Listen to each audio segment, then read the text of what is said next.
You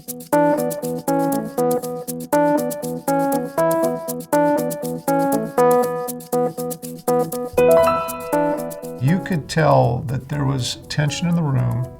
People's heads and hearts were fully engaged. And it was important for me to make sure that Brian got the value he needed and was able to process the topic at a deep enough level to get the clarity and awareness he needed.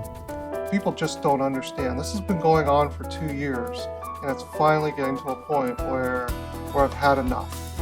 Want to tell us a little bit about that? How do I deal with a low-performing operations director?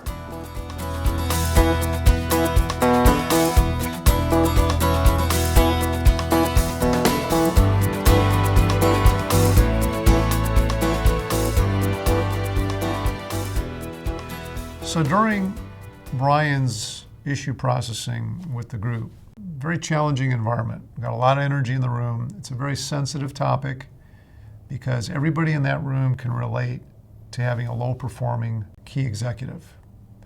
Who's got a clarifying question for Brian? Ron? So Brian, what do you think this is costing you in both productivity and just in dollars? Well, if productivity is hours, figuring it's costing me about 10 hours a week of my time. The staff is another 40 hours a week. You know, you're looking at 50 hours a week, 200 hours a month.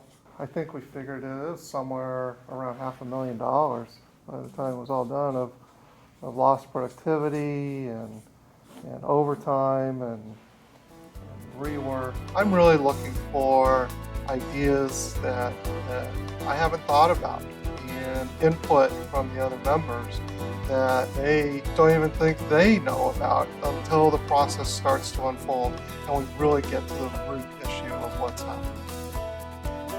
Okay, we're going to move to suggestions. Mitch. Brian, I'm your friend. I care about you. Gotta let go of this guy. Gotta let him go.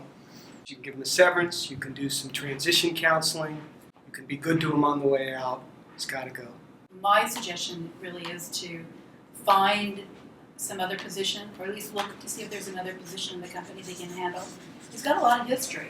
Give him a written warning with really specific action plan, as you would anyone else who is an operations manager of 30, 60, 90. You've lived with this for 3 years, go through the 30, 60, 90, and then let him be gone. So after Brian processed his issue so thoroughly with the group, I could see the relief and stress go away because he knew exactly what he needed to do, which is have a confrontational conversation. And he actually worked through the anxiety of having that conversation by going through the role plays. You've got some choices there, Brian, from what's on the list. What are you willing to commit to? What specific action promise? Some of those are pretty inviting, but I think the real answer is we need to let them go. 12 to 16 brains harnessed together, working for a particular member to give him or her clarity. In this case, Brian got more clarity, a greater variety of questions, and a greater variety of suggestions. I did confront Steve, and I used the techniques that the other members displayed to me. That the company had just gone beyond his capabilities and his skills, and he chose to leave. So things worked out really well.